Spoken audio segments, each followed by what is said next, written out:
Papo Digital, procuramos abordar a aplicação das diferentes áreas do direito frente aos desafios trazidos pelas novas tecnologias. No papo de hoje, abordaremos os desafios trazidos pela Lei de Proteção de Dados aplicado às relações de trabalho.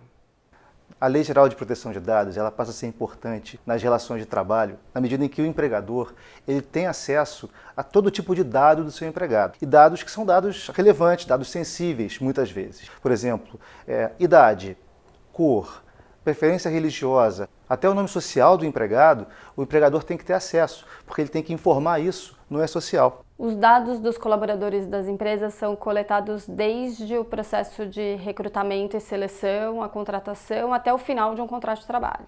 As empresas que contam com empresas terceiras de gestão dos dados do RH, folha de pagamento, planos de saúde, precisarão revisar os seus contratos com esses prestadores de serviços para verificar se eles cumprem com a Lei de Proteção de Dados. E como é que faz para captar esses dados? Será que o empregador tem autorização automática pela lei para manter esses dados? Quais são os dados que ele pode pegar sem precisar de uma autorização expressa do empregado? Será que simples autorização no contrato de trabalho, uma cláusula no contrato de trabalho seria suficiente para o empregador para ele coletar esse dado? O empregado, ele pode revogar essa autorização? O que o empregador faz com esse dado numa situação dessa? Empresas multinacionais que transferem os dados dos seus empregados para servidores fora do Brasil precisarão avaliar o cabimento ou não do consentimento dos empregados para tal transferência. Outro dado sensível do empregado é a imagem. Muitas vezes a imagem é captada para fazer um vídeo institucional, por exemplo, e aí o empregado pode revogar o consentimento de utilização dessa imagem. Quando ele sai da empresa, eu posso continuar usando a imagem dele? Ainda no contexto do armazenamento de dados dos empregados, quando eles saem da empresa, eu tenho que eliminar os dados dos empregados? Eu posso manter os dados dos empregados?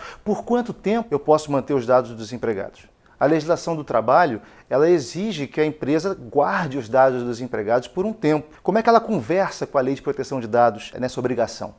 Os departamentos de RH devem avaliar se podem ou não manter os currículos recebidos de candidatos não contratados. E a coisa complica um pouquinho mais na medida em que a empresa ela não necessariamente vai ter acesso só aos dados dos empregados dela. Muitas vezes ela é tomadora de serviços e aí tem uma empresa que presta serviços, traz seus próprios empregados para dentro da empresa e junto com eles, os dados deles. O que o tomador do serviço faz nesse momento? Com o advento da Lei Geral de Proteção de Dados e com a reforma trabalhista, será que o empregador é obrigado a repassar esses dados para o sindicato? Então a gente consegue ver que a coisa não é tão simples assim e surgem questões que muitas vezes a gente não está nem percebendo. Então a gente precisa estar atento a isso para quando a Lei Geral de Proteção de Dados entrar em vigor, não ser surpreendido.